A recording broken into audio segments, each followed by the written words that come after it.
Ninguém sabe ao certo como era a paisagem original de São Tomé. Os portugueses só colonizaram a ilha por acharem que podia ser economicamente rendível. Para isso, introduziram novas culturas, como o açúcar, uma experiência, apesar de tudo, pouco duradoura. No meio do Atlântico, a ilha transformou-se num ponto estratégico para o tráfego entre a costa da África e o Brasil. É assim que o porto da cidade tem um movimento assinalável nos finais do século XVIII. Os navios que transportavam escravos africanos para a América faziam a aguada em São Tomé. A colónia, no entanto, estava distante de Lisboa e do Reino. Viver neste clima insalubre e quente representava quase um castigo para a maior parte dos funcionários da coroa.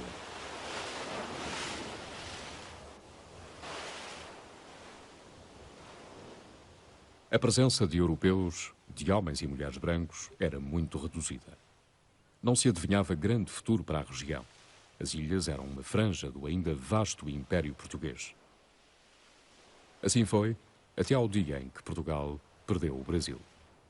Quando Portugal perde o Brasil e se vê na necessidade de tirar maior proveito das outras colónias que tinha, se iniciam as primeiras produções do café, essencialmente do café, aqui em São Tomé. Começa a haver um conflito pela posse da terra.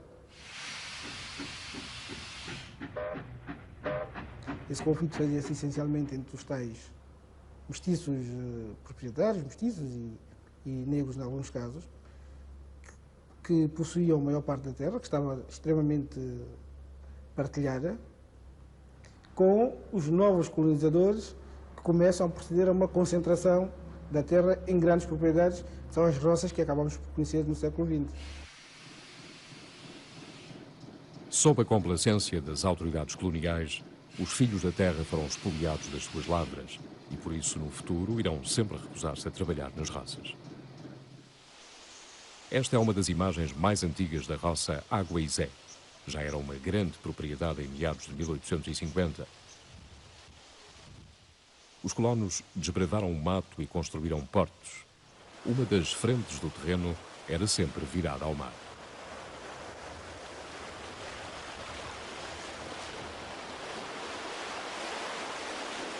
O sucesso na produção de café provocou uma primeira euforia. Mas nos finais do século XIX, o produto rei era o cacau. As ilhas de São Tomé e do Príncipe produziam na altura 10.000 toneladas por ano, ocupando o primeiro lugar entre os exportadores africanos. Os mercados europeus absorviam todo o cacau da colónia. Os preços estavam em alta. Em 1905, o cônsul de Inglaterra no Congo, Nightingale, visitou a ilha. Segundo o relator, a roça Água e Zé abrangia uma área de 90 km². Na propriedade trabalhavam 2.100 serviçais e viviam 300 crianças. O lugar sobreviveu até aos dias de hoje, mas não passa de uma roça fantasma.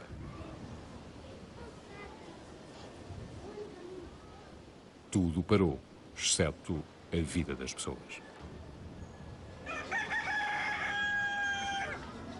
Água e Zé continua a ser uma grande comunidade de africanos. O antigo bairro dos contratados é, mais do que nunca, um mundo febril onde pululam crianças e adolescentes. A maioria das famílias vive com grande dificuldade neste espaço, aparentemente caótico. Depois da independência do país, o governo de São Tomé tentou relançar a economia da roça. Em vão. Como alternativa, muitas das terras foram distribuídas pelos trabalhadores, o que não bastou para retirar a Água e Zé da miséria. Os tempos gloriosos da roça pertenceram ao primeiro barão de Água e Zé, João Maria de Sousa e Almeida. Como qualquer outro roceiro, o barão precisava de gente para trabalhar nas plantações. Com uma concessão especial da coroa, conseguiu reiniciar a importação de escravos e libertos de Angola. Mas apesar do filão angolano, estala uma crise braçal em São Tomé, quando a 29 de abril de 1875 é publicado o diploma que extinguiu a condição servil dos libertos.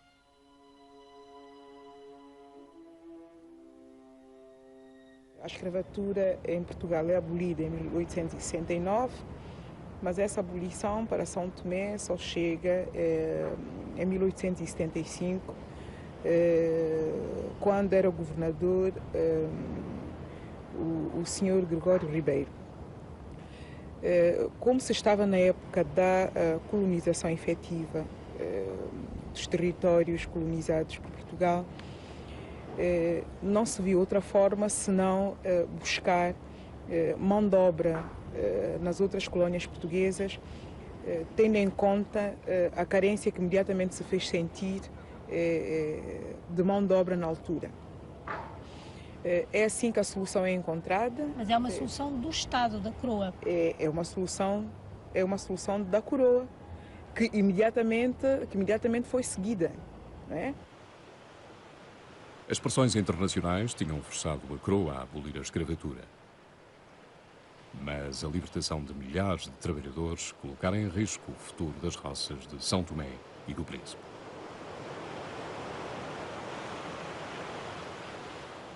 A solução foi encontrada no outro lado do mar.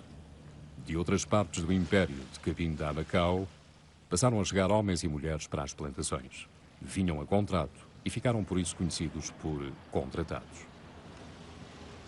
No porto da cidade desembarcaram aos milhares. Sabe-se que 30 mil serviçais angolanos entraram na ilha na última década do século XIX.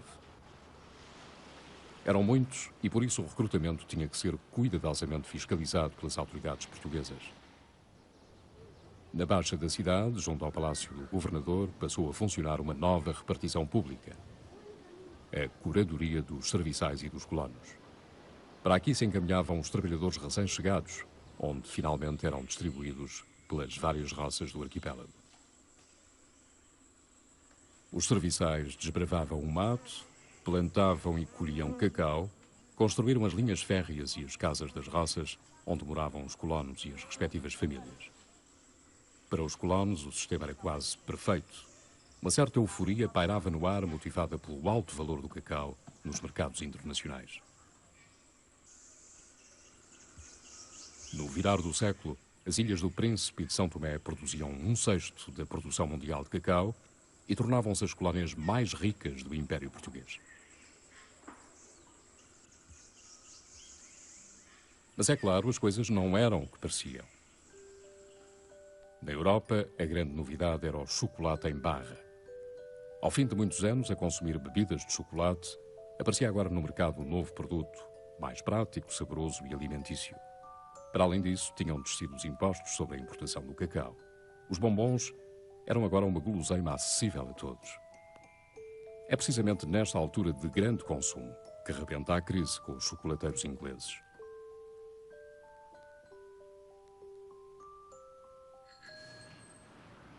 Nos arredores de Birmingham, em Bourneville, a família Cadbury construíram uma gigantesca fábrica de chocolate.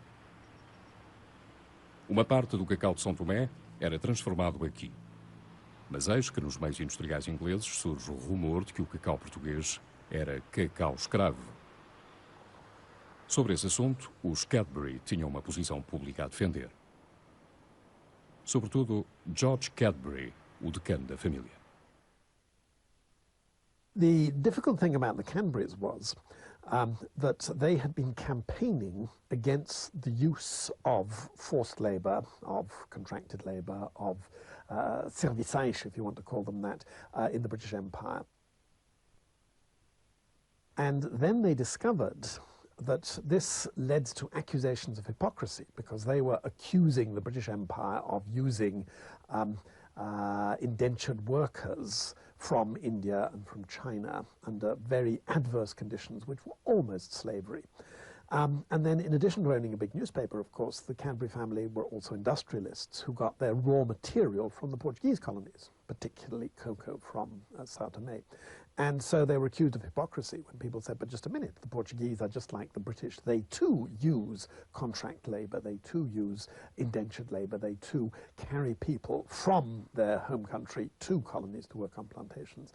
And it is quite illogical to be criticising the British for this kind of practice when accepting the practice in the Portuguese colonies where you're buying the cocoa. Para além dos Cadbury, outras firmas europeias se questionavam sobre as condições em que era produzido o cacau em África. A primeira denúncia veio a público em 1905 na revista Harper's Monthly Magazine, pela mão de um repórter da guerra, Henry Nevinson.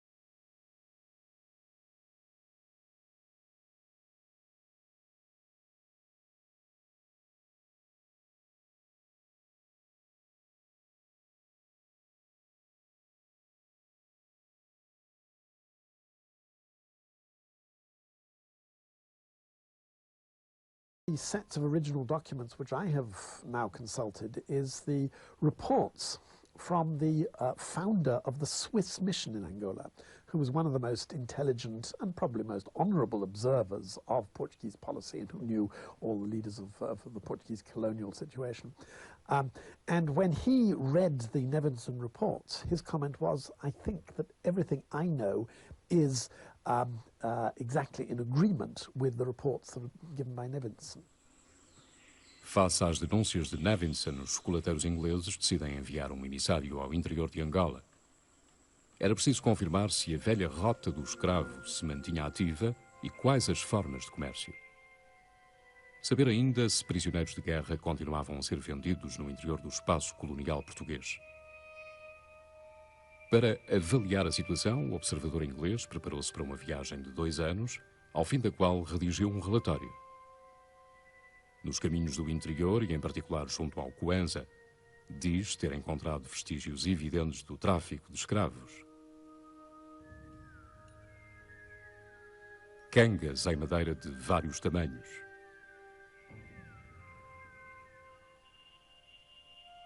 Como podiam ser livres as pessoas que desta forma eram transportadas para a costa? Os ingleses estavam convencidos de que a maioria dos serviçais para São Tomé se deixava contratar na costa angolana pela força das circunstâncias. As conclusões do relatório Burt são divulgadas em 1907 e vêm azedar ainda mais as já difíceis relações dos ingleses com os roceiros de São Tomé. Joseph Burt é amigo de William Cadbury, um homem moderado que acaba por encabeçar toda a campanha contra Portugal. Tinha um espírito metódico e alegava estar a agir em nome dos bons princípios. Por várias vezes manteve em Lisboa encontros com os roceiros, mas nunca se conseguiu chegar a um consenso. Em 1908 inicia uma longa viagem pela costa ocidental africana. Visita o arquipélago e as principais roças, onde é, aliás, generosamente recebido. Entre os serviçais, constata que há uma excessiva mortalidade e falta de salubridade nos alojamentos. Mas mais grave do que tudo isso é a questão da liberdade, ou seja, o não repatriamento dos contratados angolanos. Será esse o principal cavalo de batalha de William Cadbury.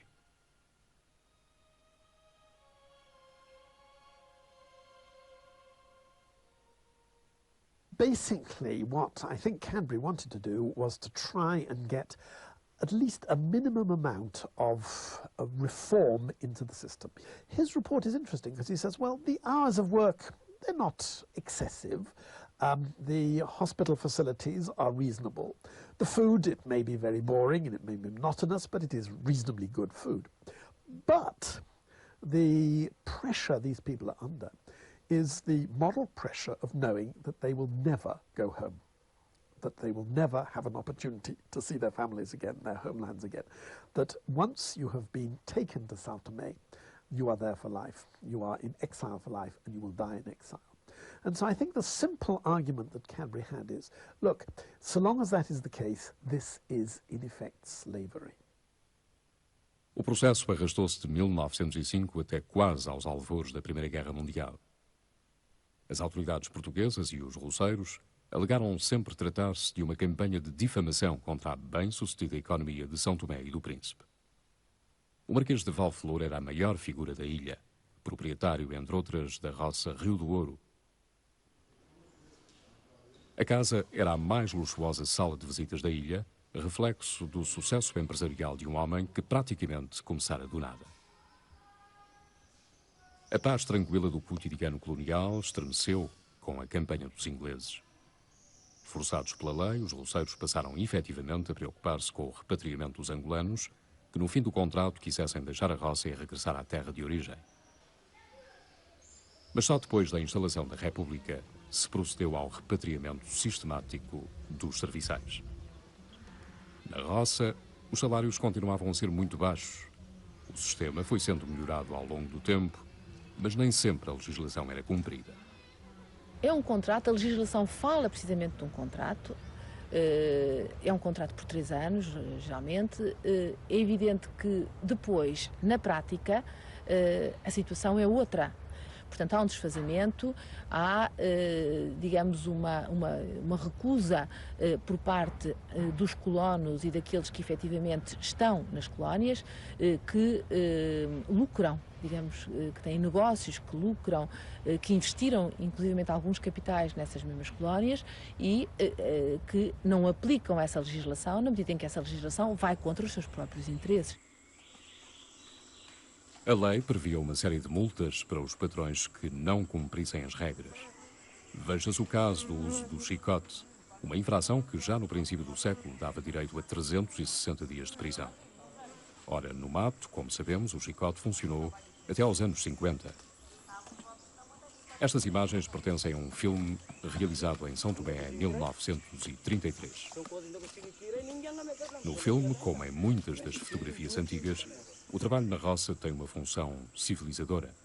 No terreiro, os trabalhadores já não apresentam as roupas andrajosas e o ar miserável da chegada.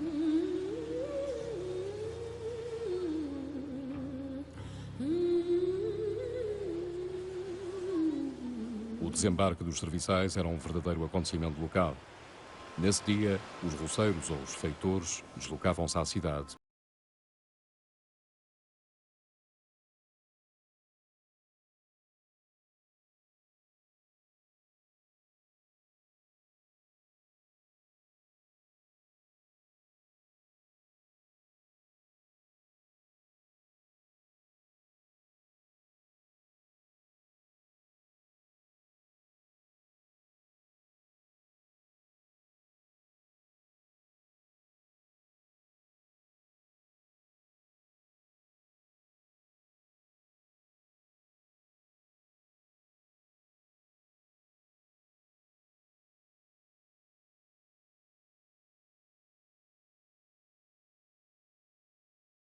Durante os anos de trabalho.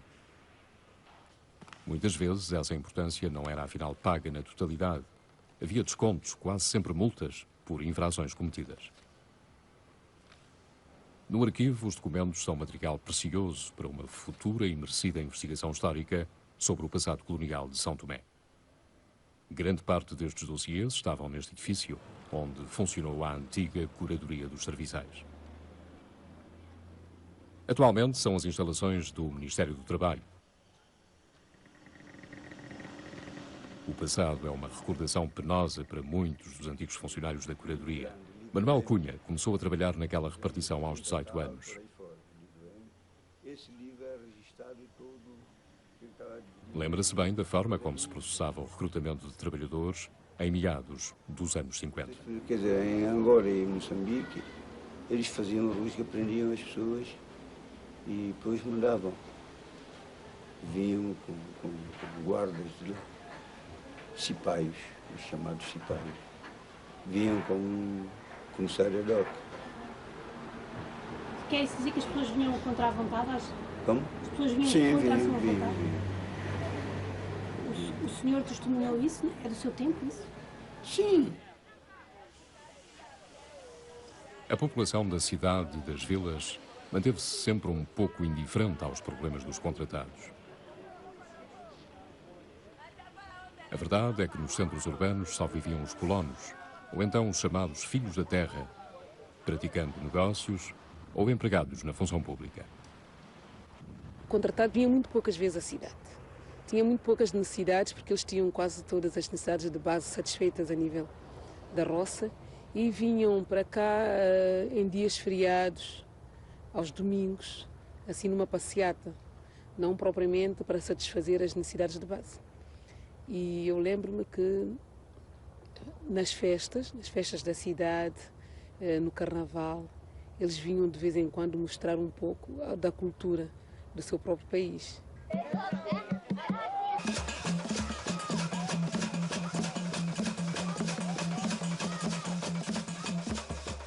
A poeta é uma típica dança de roça. Introduzida pelos contratados de Angola, é cantada em quimbongo.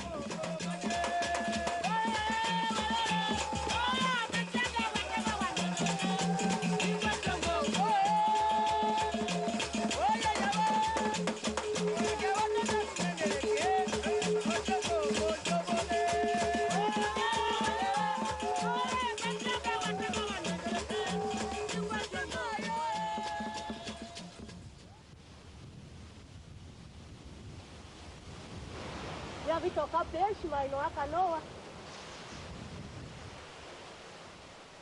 A aventura do cacau, que tanto entusiasma os colonos portugueses, deixou marcas profundas no território e na cultura das ilhas.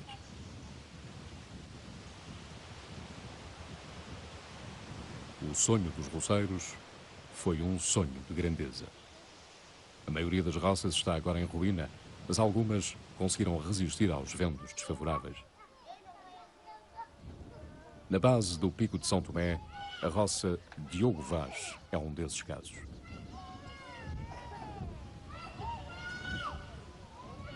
Esta casa agrícola pertenceu à empresa Val Flor. Durante o período colonial foi uma roça exemplar, produtiva e organizada, com largas centenas de contratados.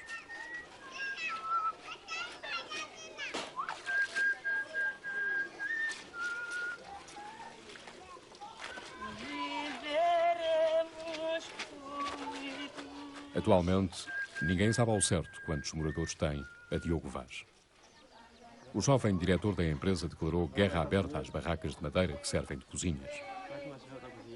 Escondeu comida, não é? Mas a reorganização da roça é um trabalho para levar muitos anos.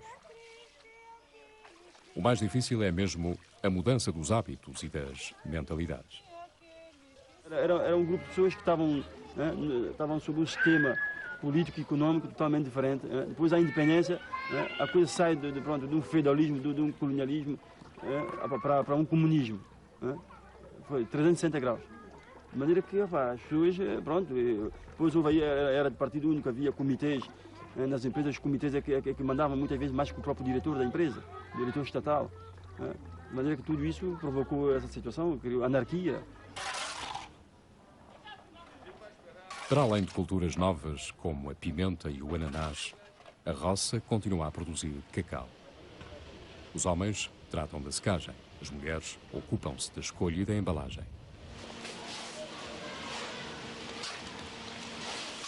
O trabalho é temporário por 3 meses apenas. Quando acabar, as mulheres terão que regressar a casa e ocupar-se dos filhos.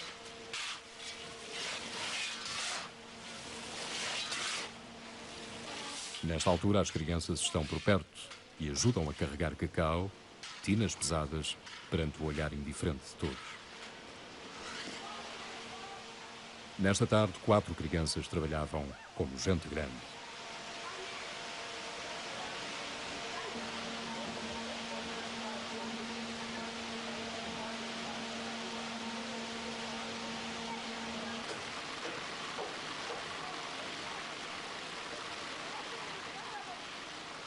A Diogo Vaz apresenta, como todas as roças, um aspecto algo decadente.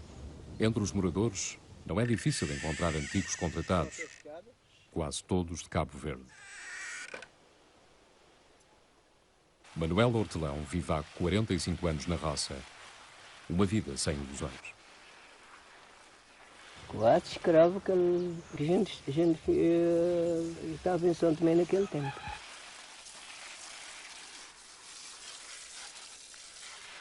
E a sua terra qual é? É São Tomé ou é Cabo Verde? Bom. No íntimo? Bom, a minha terra desde é cá em São Tomé, porque talvez que eu vou morrer cá em São Tomé. A minha terra natal é Cabo Verde. Mas, no que eu estou a ver, talvez que eu vou morrer cá em São Tomé, que eu não tenho possibilidade de pagar, de arranjar dinheiro para pagar passagem para ir para Cabo Verde. Talvez que eu moro cá. A proximidade da morte gera em muitos dos antigos contratados um sentimento de revolta. Muitos chegaram a velhos, sozinhos, sem os filhos por perto. Ao fim de uma vida de trabalho, estão de mãos vazias, mal alimentados, vivendo a angústia de morrer longe de casa. Enquanto São Tomé foi uma colónia portuguesa, barcos havia que faziam ligação com a metrópole e com as outras províncias do ultramar.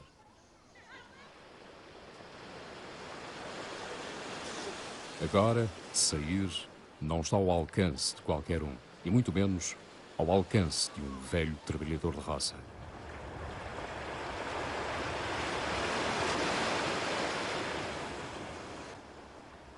Numa ilha sem cais, toda uma vida de exílio.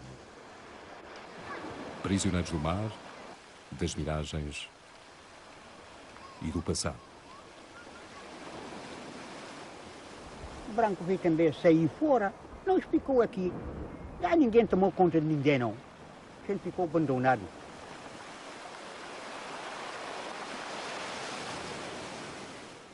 Nada não arranjou até hoje, nada não arranjou. Não tem nada? Nada, nada. Tem um cama para deitar, um pano para cobrir. Vida difícil.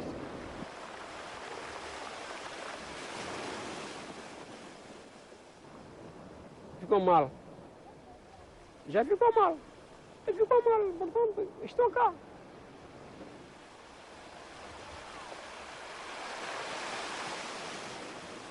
Trabalhou saco e ferro, tempo de coluna. Eu estou tudo escangalhado. Como eu estou aleijado, seja para não. E a senhora diz um coroa porque a senhora trabalhou. Trabalhou mesmo. Senhora, não vale a pena falar, não. Não vale a pena.